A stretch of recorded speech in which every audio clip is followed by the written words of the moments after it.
স্বাগত ডিবিসি নিউজের শুক্র ও শনিবারের আয়োজন প্রযত্নে বাংলাদেশ। এই আয়োজনে আপনাদের সাথে আছে আমি হিমাদ্রি রাহা। দর্শক, সংসদে সংখ্যানুপাতিক অর্থাৎ পিআর পদ্ধতিতে উচ্চকক্ষ গঠনের বিষয়ে বিএনপি ও জামায়াতের মধ্যে দূরত্ব কমিয়ে আনার চেষ্টা করছে গণতন্ত্র মঞ্চের ৬ শরিক দল এবং এনসিপি গণ অধিকার পরিষদ ও এবি পার্টি। ইতিমধ্যে দুই দলের সাথে বৈঠকও করেছে তারা। এদিকে ১৭ই অক্টোবর ঐকমত্য কমিশনের আলোচনায় অংশ নেওয়া রাজনৈতিক দলগুলোর জুলাই সনদে স্বাক্ষর করার কথা রয়েছে। তবে এখনও গণভোটের সময় কয়েকটি সংস্কার বিষয়ে নোট অব ডিসেন্ট বা ভিন্নমত এবং সাংবিধানিক আদেশ জারির বিষয় অমীমাংসিত। তবে জুলাই সনদ নিয়ে সমঝোতার পথে পিআর পদ্ধতি মনে হচ্ছে বা বলা হচ্ছে সবচেয়ে বড় বাধা। দর্শক, এসব নিয়েই আমাদের আলোচনার আজকের বিষয়, উচ্চকক্ষের পিআর পদ্ধতির সমঝোতা কত দূর। আলোচনায় আজ স্টুডিওতে আমাদের সাথে আছেন বিএনপির ভাইস চেয়ারম্যান শামসুজ্জামান দুদু এবং বাংলাদেশ বিপ্লবী ওয়ার্কার্স পার্টির সাধারণ সম্পাদক সাইফুল হক। আপনাদের স্বাগত প্রযত্নে বাংলাদেশ অনুষ্ঠানে। যে বিষয়টি বলছিলাম, আসলে উচ্চকক্ষের পিআর পদ্ধতির সমঝোতা কতদূর। শুরুতে যদি সাইফুল হক আপনার কাছে আসি, আপনারা উদ্যোগ নিয়েছেন, ইতিমধ্যে দুই পক্ষের সাথে বসেছেন, যাদের মধ্যে এই বিষয়টি নিয়ে সবচেয়ে বড় বাদানুবাদ চলছে। সরাসরি যদি জিজ্ঞেস করতে চাই, আসলে এখন পর্যন্ত কতটা অগ্রগতি? আপনাকে ধন্যবাদ। প্রিয়ভাজন বিএনপির ভাইস চেয়ারম্যান শামসুজ্জামান দুদু ভাই, দর্শক শ্রোতা যারা আপনারা দেখছেন এই অনুষ্ঠান, আপনাদেরকে সালাম জানাই এবং শুভেচ্ছা জানাই।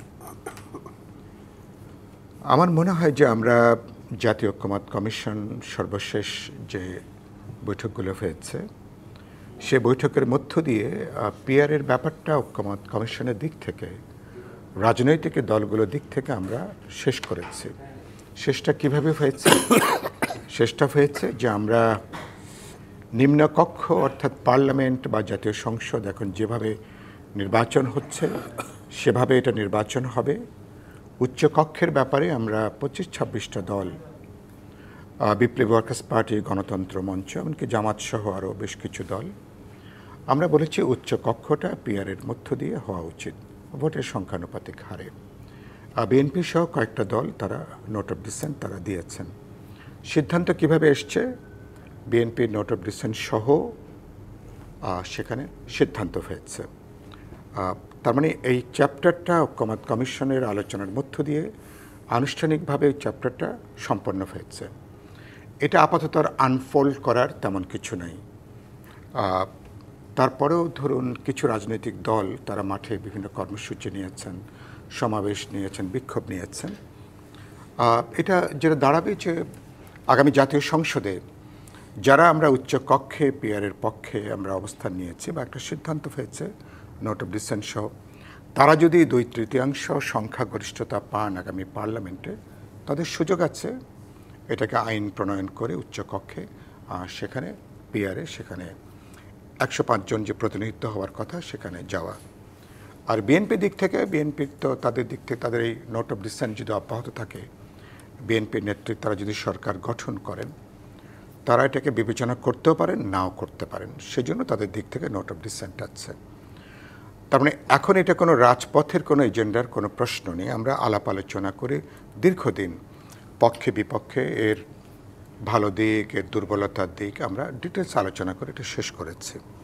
সুতরাং এটা এখন আরেকটা গুরুত্বপূর্ণ যেটা আপনাকে বলতে চাই, পিআরে আমাদের মানুষ এখনও রাজনৈতিক দিক থেকে বলি অথবা সামাজিক মনস্তত্ত্বের দিক থেকে বলি, পার্লামেন্টে তিনি তার নির্দিষ্ট অঞ্চল, নির্বাচনী এলাকা, নির্দিষ্ট প্রার্থী যাকে তিনি চেনেন বা জানেন, নির্দিষ্ট প্রতীক, দলীয় প্রতীক, এভাবে মানুষ ভোট দিতে অভ্যস্ত। আমাদের এই অঞ্চল বা পৃথিবীর অধিকাংশ অঞ্চলগুলো। সুতরাং আপনি তার মানে যে আলোচনাটা শেষ করেছি, কারণ ওখানে পিআর আপনি তো অনেকগুলো প্রোগ্রাম আপনি কাভার করেছেন ঐকমত্য কমিশনের। নিম্নকক্ষে পিআরের ব্যাপারটা ঐকমত্য কমিশনের কোনো এজেন্ডার মধ্যেই ছিল না। তো সেটাকে আনফোল্ড করা, সেটাকে আবার মাঠে নিয়ে আসার সুযোগটা আপাতত নেই। হ্যাঁ, উচ্চকক্ষের ব্যাপারটা আমরা সেটেল করেছি এবং সেটার জন্য আপনাকে নির্বাচন লাগবে, সংখ্যা ওরকম 2/3 সংখ্যাগরিষ্ঠতা লাগবে। তো সুতরাং এটা আমার মনে হয় যে প্রশ্ন মনে হয় পিআরের না, প্রশ্ন অন্য কোথাও। তারা এটা এই ইস্যুটা দিয়ে এটাকে সরকারের কাছে কোনো চাপ তৈরি করবার চেষ্টা, অথবা বিএনপিকে তারা কি পরোক্ষভাবে কোনো চাপ তৈরি করতে চান, অথবা অন্য কোনো নেগোসিয়েশনের কোনো পথ আছে কিনা সেটা আমি জানি না। এটা আপনারা সাংবাদিকরা বরঞ্চ এগুলো আপনারা বের করতে পারেন, বা অথবা বলতে দুদু ভাইরা হয়তো এটার ভালো উত্তর দেবেন যে এগুলো অন্য কোনো উত্তর আছে কিনা। না, অগ্রগতি কি এখন এটা পুরোপুরি একটা মীমাংসিত প্রশ্ন এটা।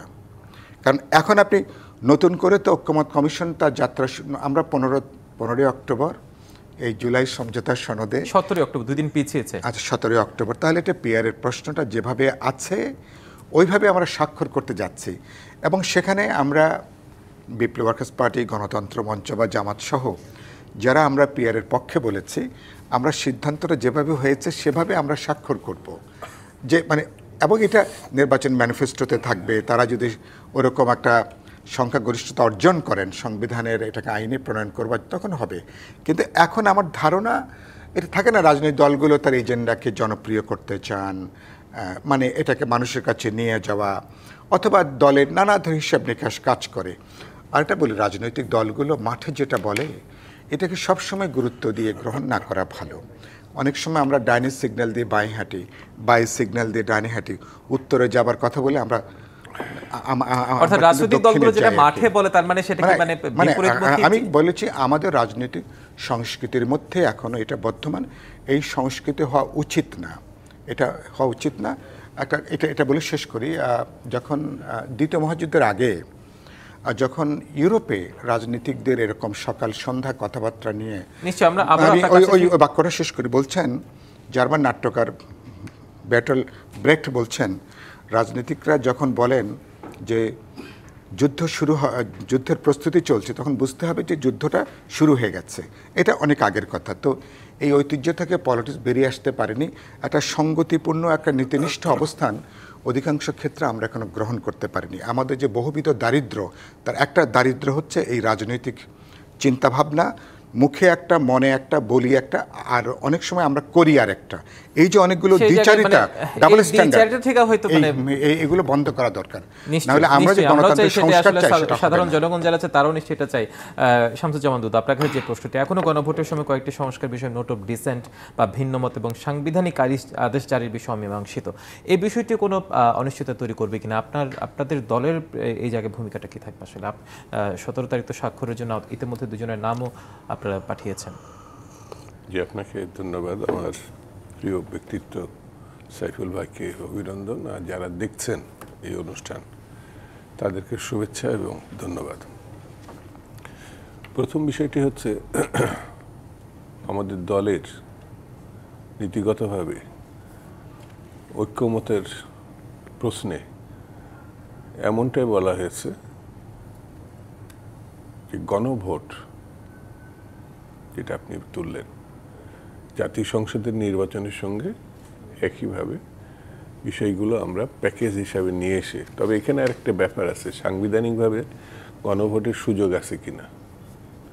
2 নম্বর হচ্ছে গণভোট বলতে আমাদের দেশের মানুষের মোটামুটি যে কনসেপ্টটা আছে, হ্যাঁ না ভোট, রেফারেন্ডাম মানে পক্ষে অথবা বিপক্ষে, এখানে কিন্তু অনেকগুলো বিষয়ের একটা ব্যাপার আছে। তো এই জটিলতা থাকার পরেও আমার কাছে মনে হয় যদি সকল রাজনৈতিক দল একটা ঐক্যমতে পৌঁছাতে পারে, সেটা বিবেচনা রাখা যায়। তবে এখানে আমি পরিষ্কার করে বলি যে ঐক্যমতের কমিশনে বারবার আমাদের জাতীয় নেতৃবৃন্দ, বিভিন্ন রাজনৈতিক দলের নেতৃবৃন্দ, বিএনপি সহ, এরা ব্যাপক এবং বিস্তৃতভাবে সব বিষয়গুলো নিয়ে আলোচনা করছে। কিছু বিষয়ে ঐক্যমত আছে, কিছু ব্যাপারে নোট অফ ডিসেন্ট আছে। তো এই বিষয়গুলোর উপরে ভিত্তি করেই কিন্তু 15 তারিখ, যেটা আপনি এখন বললেন 17 তারিখে জুলাইয়ের যে সনদের প্রসঙ্গ, সেটি স্বাক্ষর হতে যাচ্ছে।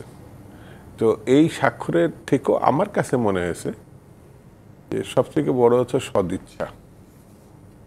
যেমন সংবিধান, আমরা ৭২ মুক্তিযুদ্ধের পরে যে সংবিধান, সেই সংবিধানের দোষ না, কিন্তু ওই যে একদল করলাম, বাকশাল করলাম, সব দল নিষিদ্ধ করে দিলাম, বিরোধী দলের নেতাকর্মীকে মানে একটা বিশেষ বাহিনী বানিয়ে, রক্ষী বাহিনী বানিয়ে 40,000 মেরে ফেললাম।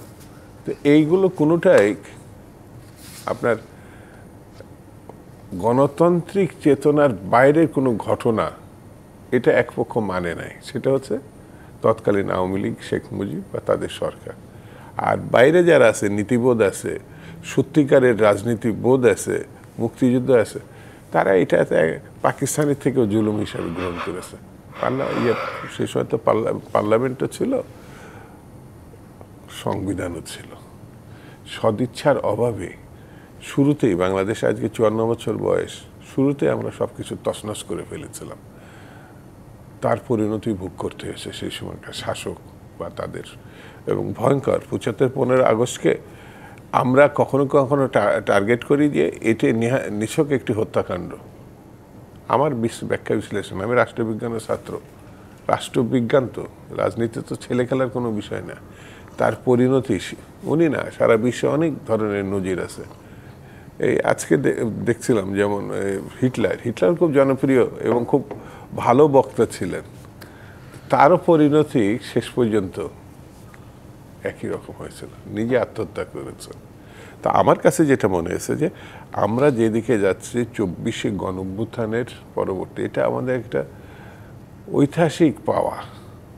এই পাওয়াটাকে, অর্থাৎ স্বৈরতন্ত্রের কবর দিয়ে গণতন্ত্রের উত্তরণের যে বিষয়গুলো, সেইগুলো সহজভাবে নিতে হবে। এই যে একটু আগে যেটা সাইফুল ভাই চমৎকারভাবে বলছিলেন, পিয়ারের উচ্চ কক্ষ, নিম্ন কক্ষ, যে বিষয়গুলো, আমার কাছে মনে হয়েছে যে পিয়ারের প্রসঙ্গটা একেবারে আমাদের জাতিগতভাবে নির্বাচনী ব্যবস্থা নতুন। অনেক দলের কর্মসূচি থাকতে পারে, সেইভাবে আলোচনায় কখনো আসেনি। তো এটা দোষেরও কিছু না।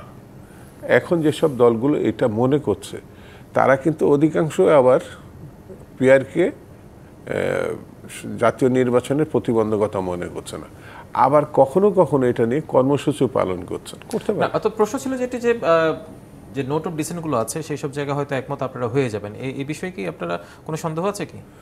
এখনই এই কথাটা বলার ঠিক নাই।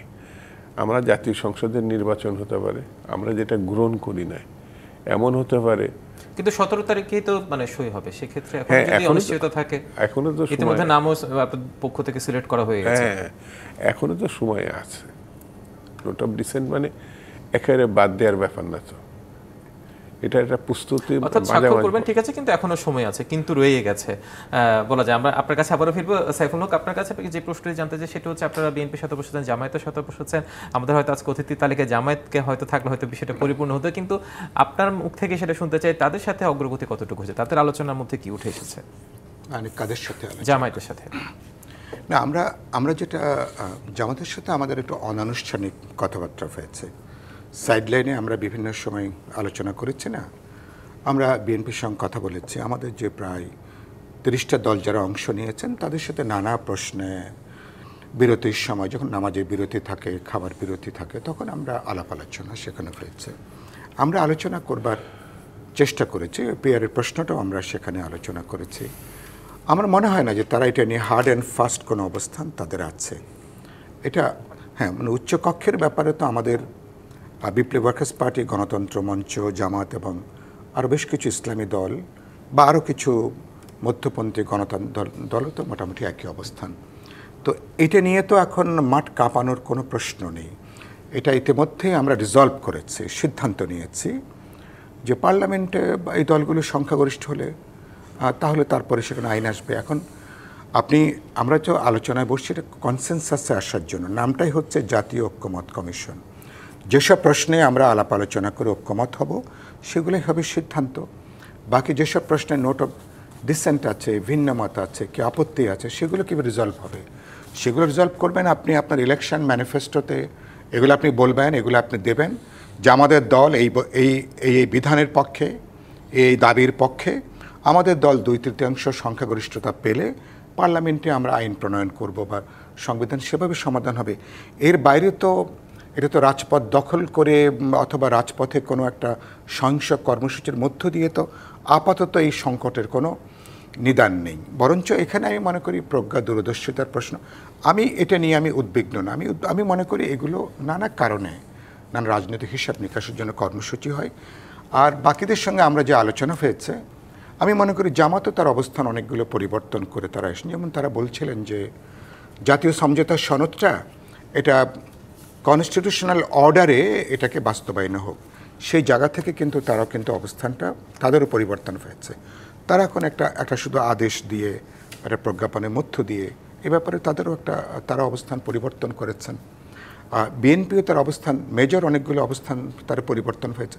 আমরা তো কেবল দলের অবস্থান ব্যক্ত করবার জন্য জাতীয় ঐক্যমত্য কমিশনে আলাপ আলোচনা করে বোঝাপড়া করে যেখানে আমরা সবাই একমত হতে পারবো, জন আকাঙ্ক্ষা বিবেচনা করে, আমাদের লক্ষ্য তো একটা ডেমোক্রেটিক ট্রানজিশন, সেই পথে তো নিশ্চয়ই একটা বোঝাপড়া সমঝোতা এক ধরনের, এটাও এক ধরনের রিকনসিলিয়েশন, এক ধরনের জন আকাঙ্ক্ষার প্রতিফলন আসলে সবচেয়ে বড় বিষয় হচ্ছে আমি মনে করি জনগণকে নিয়ে তো রাজনীতি। রাইট। এবার ঐক্যমত্য কমিশনের বিশাল অর্জন, বাংলাদেশের 53-54 বছরের দ্বিতীয় কোনো এক্সাম্পল নাই। এতগুলো দল বসে আলাপ আলোচনা করে এতগুলো গুরুত্বপূর্ণ প্রশ্নে আমরা ঐক্যমতে এসেছি বা আসার চেষ্টা করছি। চলমান আমি মনে করি দুনিয়াব্যাপী এ ধরনের দ্বিতীয় কোনো এক্সাম্পল আছে কিনা আমার সন্দেহ আছে। ফলে আমরা একটা ঐতিহাসিক একটা সময়ের প্রয়োজনে হয়তো সেই এক্সাম্পলটা তৈরি করতে হয়েছে। জি, হ্যাঁ, আপনারা থাকুন আমাদের সাথে। আমরা একটা বিরতির সময় হয়ে গেছে। দর্শক, প্রযুক্তি বাংলাদেশ অনুষ্ঠানে একটা বিরতি, ফিরছি একটু পর, সঙ্গে থাকুন। আবারও স্বাগত প্রযুক্তি বাংলাদেশ অনুষ্ঠানে। আমাদের আজকের আলোচনার বিষয় উচ্চকক্ষের পিআর পদ্ধতির সমঝোতা কতদূর। আমরা আবারও ফিরছি আলোচনায়।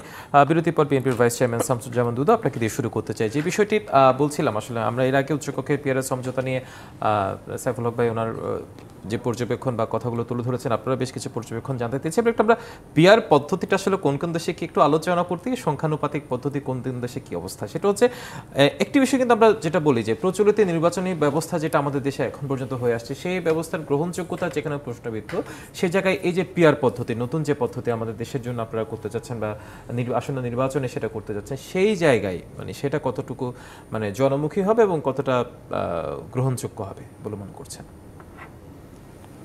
এই মুহূর্তে আমি এতটুকু বলা যায় যে এই পদ্ধতিতে যারা মনে করছে যে এখনই এই পদ্ধতি ব্যবহার করে আগামী যে নির্বাচন, সেই নির্বাচনটা করতে, এটার অনেক সাংবিধানিক জটিলতা আছে।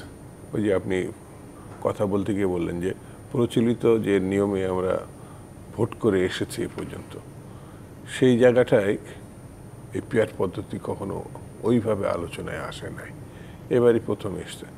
এবং আলোচনা আসাটাও খুব ভালো এই খারাপ এটাও বলার প্রয়োজন নাই। এবং রাজনৈতিক দল সংশ্লিষ্ট ছাড়া অনেকেই তো হয়তো এই পদ্ধতির নামও হয়তো বা শুনেছি কিনা এটাও নিয়ে আমি, হ্যাঁ, এটাও হতে পারে। তারপরেও আমার কাছে মনে হয়েছে যে কেউ যদি মনে করে যে এই বিষয়টি বাংলাদেশের নির্বাচনী ব্যবস্থায় খুবই গুরুত্বপূর্ণ হবে এবং ভালো হিসাবে চিহ্নিত হবে, তারা তাদের রাজনৈতিক কর্মসূচিতে অবশ্যই আনতে পারে। এমনকি এটাকে নিয়ে জনগণের কাছে তারা যেতে পারে। জনগণ যদি উল্লেখযোগ্যভাবে সাড়া দেয়, আপনাকে একটা বলি যে আগামী নির্বাচনে এই পদ্ধতি যারা বিশ্বাস করেন তাদেরকে ভোটে জয়লাভ করে সরকার গঠন করে সংবিধানে এটা যুক্ত করতে পারে যে তারপরে নির্বাচনে এটি আসবে।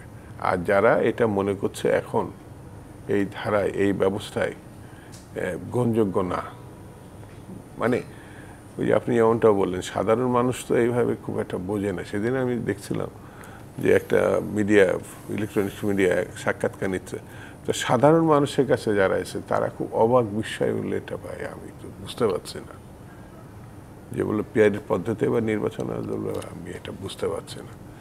তো সে তার উচ্চারণ বলার ভঙ্গি, সে তো ভোটার, তো সে যদি না বুঝতে পারে এই ভোটারের সঙ্গে সিংহভাগ, এই ভোটার খুব সাধারণ মানুষের মধ্যে, অর্থাৎ শিক্ষিত যারা, এমনকি জ্ঞানী গুণী মানুষ এবং রাজনীতির সঙ্গে যুক্ত আছে, এটা সেই লেভেলও খুব বেশি আলোচনার মানে গেছে বা ভিতরে, এটা আমার কাছে মনে হয় না।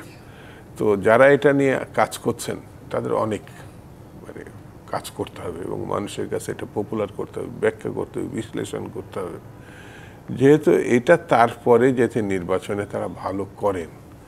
আর যদি ভালো নাও করেন একবারে হাল ছাড়ানোর দরকার নেই, পরবর্তী নির্বাচন আস এখনই করতে হবে, এই কথা যারা বলছেন আমার কাছে মনে হয়েছে পিআরের থেকেও তাদের চিন্তা অন্যরকম। তারা নিজেরাও আমি জানি যে এই যে এটা সম্ভব এটা তারা মনে করে না।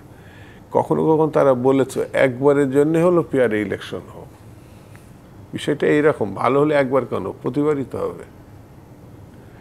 আর যারা এটা দাবি সেই করছে জায়গায় একবার হলেও পিয়ার হোক, তার মানে এখানেও কিন্তু একটা প্রশ্ন থাকে, তার মানে একবার যদি পিয়ার হয়ে যায় বা আপনি যেটা বললেন যে পরবর্তীতে ভালো হলে তো টেনে নেওয়ার সুযোগ আছে, তার মানে এই একবার চাওয়ার মধ্যে কি কোনো মানে দুর্বিসন্ধি আছে নাকি? না, আপনি যদি বলতে চাই দুর্বিসন্ধি বলবো না, মানুষের দৃষ্টি আকর্ষণ বলবো। একটা দৃষ্টি আকর্ষণ রাজনীতিকে শব্দটা, হ্যাঁ মানুষের ওই যে অনেক কৌশল থাকে না, রাজনীতিবিদদের তো কৌশল আরো উচ্চ গ্রামে থাকে। যত সহজ সরলভাবে এটা উপস্থাপন হচ্ছে আমরা বলছি কিন্তু এই পদ্ধতিতে ছোট ছোট জলদার আছে, তাদের অংশগ্রহণের সুযোগটা বাড়ে। ছোট ছোট জলদার আছে সাংখ্যানুপাতিক পদ্ধতিতে, মানে নেতৃত্বের সুযোগটা সেই জায়গায় বাড়ে, সেই সুবিধাটা না না, তারা সেটা ব্যাখ্যা করে মানুষে গেলে মানুষের সমর্থন লাগবে তো ভাই। এখন তার কর্মসূচি আমাকে এটা পালন করতে হবে কেন? আমি তো একটা কর্মসূচি মানি এবং একটা কর্মসূচির ভিত্তিতেই তো আমি সামনে এগিয়ে যাচ্ছি, আমার দলও সেটা বিশ্বাস করে। তাহলে তার কর্মসূচিটা আমার স্কন্ধে নিতে হবে, কারণ নিতে হবে যখন বুঝবো যে এটি তারা সরকার গঠন করতে পারবে, আমাদেরও সেই পথেই যেতে হবে, তখন বিবেচনা। আমি তো দিব্যি দেখছি এখন এটা সাধারণ মানুষ এটা তো বুঝতেই মানে বোধগম্যতার মধ্যে আসা নাই, তাহলে এত সিরিয়াস হওয়া তো এখন কিছু নাই। আবার এটা বাদ দেয়, আর আমি এখনই বাদ দিতে বলবো না, তার চেষ্টা করুক না, চেষ্টা করার পরে তারা নিজেরাই ভালো ফিডব্যাক আছে সেটাকে পরবর্তীতে তারা কন্টিনিউ করা নিজেরাই যেতে পারে, বুঝতে পারবে। নিশ্চয়ই। হ্যাঁ, আপনার পর্যবেক্ষণটা জানলাম। সাইফুল হক, আপনার কাছে ফিরতে চাই, সেটি হচ্ছে যে বিষয়টি প্রচলিত যে বিশ্বের যেসব দেশে আসলে পিয়ার পদ্ধতি আছে সেখানে কোনো না কোনোভাবে শাসনতান্ত্রিক একটা জটিলতা তৈরি হয়েছে, তো সেই জটিলতা এখানে তৈরি হবে না বা এই পিয়ার পদ্ধতি তার নিশ্চয়তা কি আছে হয়তো না, বা আপনার পর্যবেক্ষণ কি বলে? মানে মানে অনেকগুলো প্রশ্ন। প্রথমত আমরা যেটা আপনি বলছিলেন, প্রত্যেক যে কোনো ব্যবস্থায় পিয়ারের যেমন কিছু সুবিধা আছে, তার কিছু দুর্বলতা, অসঙ্গতি এবং তার কিছু সংকটের জায়গাটা আছে। প্রায় বলা হচ্ছে না যে এই যে পাশের দেশ নেপালের উদাহরণটা প্রায় টানা হয়। আমি এবছরের এপ্রিলে গিয়েছিলাম নেপালে, নেপালের প্রাইম মিনিস্টার কেপি ওলি, তার সাথে আমার আধা ঘন্টার প্রোগ্রাম ছিল, সেটা প্রায় 3 ঘন্টার প্রোগ্রাম হয়ে গেল, একটা লম্বা প্রোগ্রাম হয়ে গেল। তিনি আমাদের সঙ্গে আলোচনা, আমার কন্যা ছিল, আমাদের সঙ্গে আলোচনা করতে যে তিনি একটা কনভোকেশনের প্রোগ্রাম সেটাকে তিনি স্থগিত করলেন। আমি জিজ্ঞেস করছিলাম যে বাংলাদেশে একটা কথা চালু আছে, এই যে নেপালে বারবার যে সরকার পরিবর্তন হচ্ছে, পিআরের কারণে এটা হচ্ছে কিনা। তা উনি আমাকে স্ট্রেইট বললেন সমস্যাটা পিআরে না, কারণ ওনাদের পিআর কেবলমাত্র ওনাদের আপার চেম্বারে, তা তো সেখানে অনেকগুলো প্রভিন্স আছে, প্রভিন্সের তারপরে প্রভিন্সিয়াল গভর্নমেন্ট আছে, যে প্রধান সংকটটা আমাদের রাজনৈতিক সংকটটা পিআরের ভেতরে না। তিনি আমাকে কথাটা বুঝিয়ে বললেন, বলে আমাদের রাজনৈতিক দলগুলোর মধ্যে ওখানে আপনি জানেন যে ভারত এবং চীন টোটাল নেপাল পলিটিক্সের ক্ষেত্রে এটাই একটা বড় একটা পরোক্ষভাবে কাজ করে, ফলে নানা ধরনের বিষয়। তিনি আমাকে মানে ভুলটা ধরিয়ে দিলেন যে এটা বাংলাদেশের কথাটা বলা উচিত, যারা নেপালে উদাহরণটা প্রায় টানেন, বলে প্রবলেমটা আমাদের অন্যত্র, সেটা পিআরের ক্ষেত্রে না। হ্যাঁ, পিআরে কিছু কিছু প্রতিনিধিত্বের প্রশ্নটা হয়, কোনো একটা দল হয়তো এককভাবে তারা হয়তো তার প্রতিনিধি নির্বাচিত হলেন না, সারা দেশে প্রাপ্ত ভোটের জায়গা থেকে সেটা আসতে পারে, বৈচিত্র্যপূর্ণ হয়, ঠিক আছে। এটা অনেক বেশি নানা শেডের রাজনীতির চিন্তা ব্যক্তিকে ধারণ করবার সুযোগটা থাকে। আমরা পিআরের কথাটা বলেছি প্রধানত, এটা আপনার অনুষ্ঠান আমি দেশবাসীকে জানাতে চাই, উচ্চকক্ষে আমরা বলেছি এই জায়গা থেকে নিম্নকক্ষে মানে পার্লামেন্টটা অতীতের অভিজ্ঞতা, এটা যাতে কখনো কোনো দল যদি ওভারওয়েলমিং মেজরিটি পেয়ে যায়, এটা স্বেচ্ছাচারিতা চালাবার সুযোগটা যেন না থাকে, এবং অ্যাবসলিউট মেজরিটি আপনাকে যেন অ্যাবসলিউট একটা স্বৈরতন্ত্রের দিকে যেন না যায়, একটা চেকস অ্যান্ড ব্যালেন্স হিসাবে আমরা উচ্চকক্ষে পিআরের কথাটা আসছে। আমাদের দিক থেকে বিপ্লবী ওয়ার্কার্স পার্টি, গণতন্ত্র মঞ্চের দিক থেকে প্রধান বিবেচনাটা এই ক্ষেত্রে। আরেকটা গুরুত্বপূর্ণ, আপনি দেখেন যদি আপনি পিআরে যান, তাহলে তো এই নিবন্ধিত কিছু দলের বাইরে আমাদের এখানে যে শতাধিক দল আছে, তাদের কিন্তু এই পিআরে কিন্তু অংশগ্রহণ করবার কিন্তু কোনো সুযোগ নেই। ইন্ডিপেন্ডেন্ট প্রার্থীরা, যারা স্বতন্ত্র প্রার্থী, এই ডেমোক্রেটিক সিস্টেমের একটা নান্দনিক দিক বা রাজনৈতিক সৌন্দর্যের দিক হচ্ছে, যে কোনো ব্যক্তি, আপনি হিমাদ্রি চাইলে কোনো দলের প্রতি আপনার আস্থা নেই, আপনি ইন্ডিপেন্ডেন্টলি আপনি ইলেকশনটা করতে পারেন। পিআরের মধ্য দিয়ে সেই সুযোগটা কিন্তু নেই। মানে নাগরিকদের অনেকগুলো সাংবিধানিক গণতান্ত্রিক অধিকার সিদ্ধান্তের মধ্য দিয়ে এটা কিন্তু কাটেল হয়ে যাচ্ছে, এটা কিন্তু মানে জনপ্রতিনিধিত্বটা ভোটে প্রতিফলিত হয় না, রাইট, সেটা কিন্তু হচ্ছে না এগুলোর ক্ষেত্রে। আরেকটা যেটা গুরুত্বপূর্ণ, যেটা বলা হচ্ছে না, অনেকে বলছেন যে পৃথিবীর 70% মানুষ, দেখুন খুব পপুলার ক্যাম্পেইন, তারা এখন বাংলাদেশের পিআরের পক্ষে। এটা খুবই একটা বিভ্রান্তিকর তথ্য। 100 রকমের পিআর আছে, তো আপনি যখন পিআরের কথা বলছেন এটাকে আপনি কোয়ালিফাই করা দরকার, নির্দিষ্ট করা দরকার। যেমন আমরা বলেছি যে এটা উচ্চকক্ষে বড়জোর এটার এক্সপেরিমেন্টাল হতে পারে, বরঞ্চ জামাত পরে যেটা বলেছিলেন যে একবারের জন্য, তার মানে আপনি একবার করে দেখা যেতে পারে হাউ ইট ওয়ার্কস, এটা আমাদেরকে জেনুইনলি কোনো সুফল দেয় কিনা। যদি সুফল হয়, আমরা লোকাল ইলেকশনগুলোতে সেখানে একটা সার্টেন পোর্শন পিআরে আসতে পারে। তারপরে আমরা পর্যায়ক্রমে পার্লামেন্টের ক্ষেত্রে নিম্নকক্ষে সেখানে গ্র্যাজুয়ালি এটা ইন্ট্রোডিউস করা যাবে কিনা, এটা ট্রায়াল অ্যান্ড এররের মধ্য দিয়ে, অভিজ্ঞতার মধ্য দিয়ে এটা কিন্তু দেখা যাবে। কিন্তু এটা একটাকে ধরে যদি আপনি মনে করেন, এখন এটার ফাইনাল সিদ্ধান্তটা কে দেবে? পৃথিবীর নানা দেশে অধিকাংশ সফল ডেমোক্রেটিক দেশগুলোতে সেখানে এই যে নির্দিষ্ট অঞ্চল, প্রার্থিতা মার্কা দল, এভাবে। হ্যাঁ, আর যেখানে বলতে পারেন কিছু কিছু, যেখানে বলতে পারেন মানে শিল্পোন্নত কিছু কিছু দেশে, বা যেখানে এক ধরনের উন্নত গণতন্ত্র যদি আপনি কথা বলেন, যেই সমাজে প্রত্যেকটা ভোটের আলাদা মূল্য আছে, বিবেচনা বোধের আছে, তারা সাদা কালোর মাঝখানে যে পৃথিবীর 5000টা রং, যারা এটাকে ডিমার্কেট করবার ক্ষমতা যারা অর্জন করেছেন, এই ধরনের বোধবুদ্ধি সম্পন্ন যে রাজনৈতিক সমাজ, সেখানে পিআরটা যেভাবে ওয়ার্ক করবে, বাংলাদেশে পিআরটা আপাতত ওয়ার্ক করবে না। আরেকটা প্রশ্ন আজকেও, আমার সেই প্রশ্নটা ওই জায়গায় ছিল, সেই উত্তরটা হয়তো পেয়েছি। আমরা বিরতিতে একটা যেতে চাই, বিরতি পরে আমরা আবারও আপনাদের সাথে আলোচনায় ফিরবো। দর্শক, প্রযত্নে বাংলাদেশ অনুষ্ঠান নিচ্ছে একটি বিরতি, ফিরছি একটু পর, সাথে থাকুন। দর্শক, আবারও স্বাগত প্রযত্নে বাংলাদেশ অনুষ্ঠানে। আমাদের আজকের আলোচনার বিষয় উচ্চকক্ষের পিআর পদ্ধতির সমঝোতা কতদূর। আমরা আবারও ফিরছি আলোচনায়। শামসুজ্জামান দুদু, বিরতি পর আপনাকে দিয়ে শুরু করতে চাই। যে বিষয়টি নিয়ে আলোচনা করতে চাচ্ছিলাম সেটা হচ্ছে এই যে পিআর পদ্ধতি ইস্যু নিয়ে সেখানে গণভোট একটি বিষয় আলোচনায় চলেই আসে বারবার, সেটি আসলে কতটা প্রাসঙ্গিক? মানে গণভোটে পিআরকে সম্পৃক্ত করে খুব বেশি আলোচনা হয় নাই, বরঞ্চ জুলাইয়ের সনদের প্রশ্নে এই বিষয়টি এসছে গণভোটের মধ্য দিয়ে একটা মানে মানুষের মতামতটাকে গ্রহণ করার এই প্রসঙ্গটা বরঞ্চ আসছে। সেই ক্ষেত্রে আমার বক্তব্য হচ্ছে যে গণভোট লাগবে কেন? আমরা তো জুলাই সবাই নোট অফ ডিসেন্ট যদি থাকেও, তারপরেও তো আমরা সাক্ষ্য সবাই করছে, আমরা যতটা করছি সেটিও কিন্তু আগামী পার্লামেন্টে এটা অনুমোদন লাগবে, রেকটিফাই করতে হবে।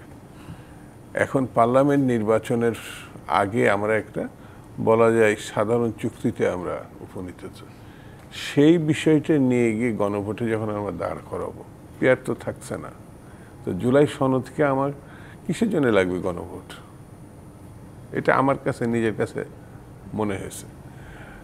বাংলাদেশে এখন অর্থনৈতিক বিবেচনায় যা আছে, সামনের নির্বাচন 2-3 মাস পরেই, সেই নির্বাচনে বোঝা বহন করার সাধারণ নির্বাচনের কতটা তৈরি, তারপরে আরেকটি নির্বাচন, সেই নির্বাচনে কোনো মার্কার ব্যাপার থাকবে না, সেই নির্বাচনের যে প্রসঙ্গগুলো আসবে সেইগুলো আমরা হ্যাঁ না ভোটে অভ্যস্ত জাতি।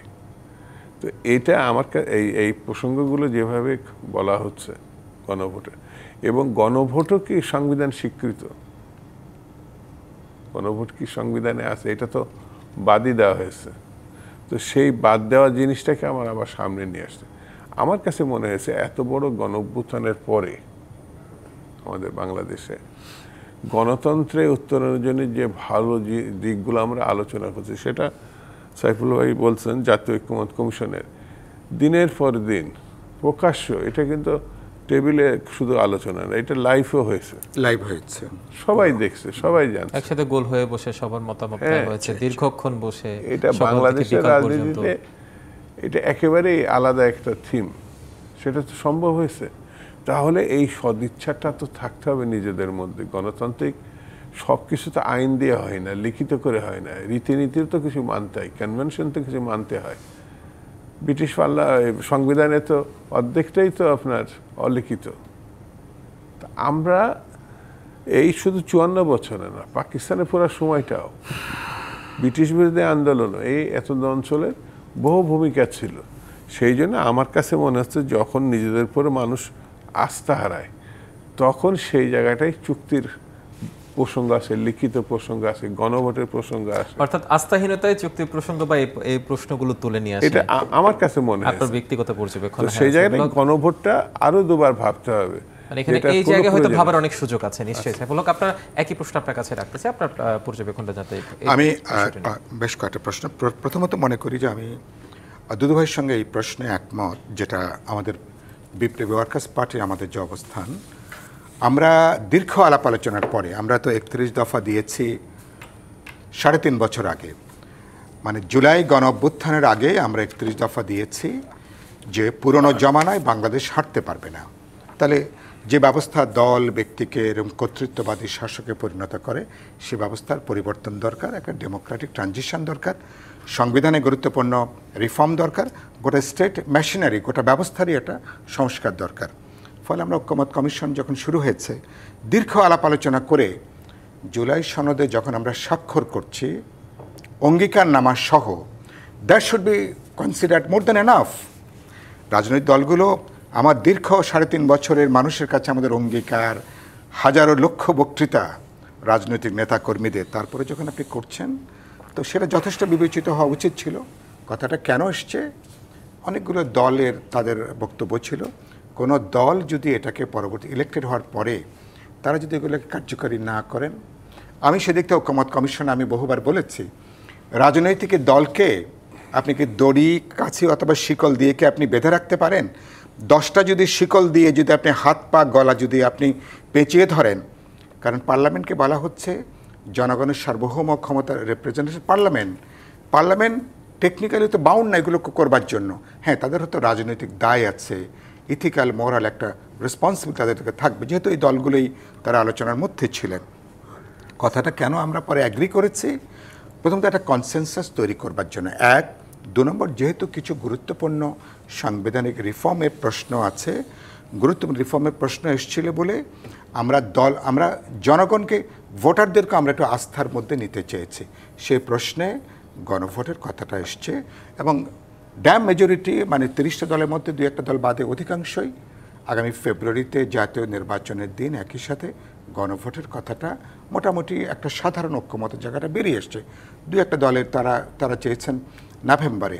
আমি মনে করি যে প্রথমত নভেম্বরের কথা অযৌক্তিক হবে এই কারণের জন্য, একদিকে প্রথমত সময়ের দিক থেকে এটা একেবারে ঘাড়ের উপরে, সরকার নির্বাচন কমিশনের এই মুহূর্তে সেই সক্ষমতা নাই, এর সঙ্গে একটা অর্থ ব্যয়ের প্রশ্ন আছে, ল এনফোর্সিং এজেন্সির একটা বিশাল ডিপ্লয়মেন্টের প্রশ্ন আছে এবং আনুষ্ঠানিকতা এবং আরও বিভাজন বেড়ে যাওয়ার আশঙ্কা আছে। আরেকটা গুরুত্বপূর্ণ প্রশ্ন আমি বলেছি ঐক্যমত কমিশনে, যেটা হয়তো আপনারা শুনেছেন, সবচেয়ে বিপজ্জনক হচ্ছে এই গণভোটে তো মার্কা নাই, কোনো প্রতীক নাই, এবং সেখানে 10-15% মানুষ যদি কেবলমাত্র গণভোটে যায়, অতীতের এক্সপেরিয়েন্স যদি দেখি, না সেটা মানে কি, তখন এটা জুলাই অভ্যুত্থান আমাদের কনসেনসাস, জুলাই সনদ গুরুতর প্রশ্নবিদ্ধ হবে এবং পুরো জিনিস বিপর্যয়ে যেতে পারে। সময় সংক্ষেপ, তাই এখানে আজকে আমাদেরকে শেষ করতে হচ্ছে। দর্শক, শেষ করছি প্রযুক্তি বাংলাদেশের আজকের আয়োজন। ডিবিসির সঙ্গে থাকুন 24 ঘন্টা।